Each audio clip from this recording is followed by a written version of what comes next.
United States. It sounds overly simplistic, but who votes determines who wins because of voting patterns in the United States. Here's the nationwide vote by race. 72% of the electorate was white tonight. The Romney campaign told you going in, any smart Republican did, that number needed to be 74% or higher for Governor Romney to have a reasonable chance. Among white Americans, Governor Romney did win nearly 60% of the vote, 59% to 39%. The president needed to be right around 40%. But, Wolf, when you look at the non-white vote, African Americans, 13%, that is exactly consistent with 4 years ago. The Obama coalition turned out. They did a good job there. Latinos, for the first time in our nation's history, in double digits nationally. And look at that. The president winning even more of the Latino vote than he did 4 years ago, 71%. This is a crisis for the Republican Party on the national level going forward. There you have the vote by race. Then you come over here, a gender gap in our voting tonight. Governor Romney won the men's vote. That's why that's red. But 53% of the electorate were women. President Obama carried that and carried it by a pretty healthy margin, 55% to 44%. So if you look through the demographics there,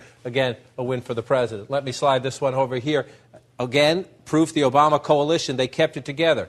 They turned out 18% 4 years ago, 19% now, 18 to 29 voters. Look at the president's lopsided win among younger voters. As those voters age, if the Democrats can keep them in the coalition, that's the question for the party. Are they Democrats or are they Obama voters?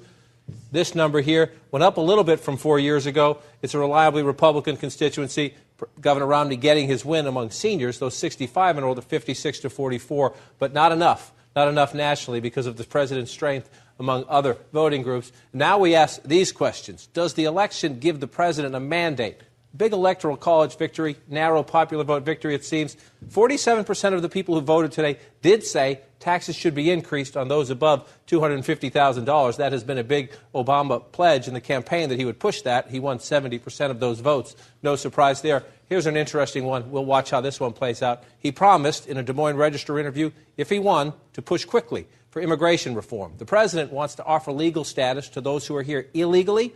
65%, that's a high number. 65% of those who voted today said some legal status should be offered to those who are here illegally. And you can see here, when you bring out the pie chart here, they voted overwhelmingly, those voters do, 61% for the president. So, Wolf, the president kept his coalition by race, by gender, by age. He kept the coalition alive. He can cite the exit polls and say he won on some of the big issues. But you just heard Jessica Yellen say he's going to take it on the road. Here's the map. The president won an impressive victory. I don't say this to rain on the president's parade. I say this to reflect America's political reality.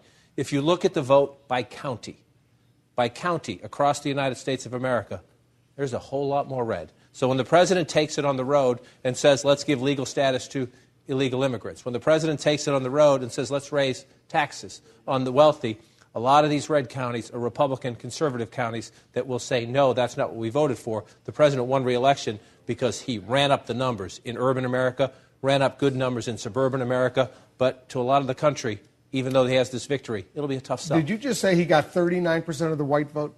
Yes. Because last time he got 44% of the white vote, So it went down, even though, but he made up with it because Hispanic voters voted in bigger percentages for him. And his victory, his margin of victory is smaller. Governor Romney did better with the white vote than Senator McCain did. That's our national number. If you go state by state through the battleground states, which are more important if you look at the calculation, but the president's percentage among white voters came down. That's one of the reasons this is 50 and not 53. Yeah.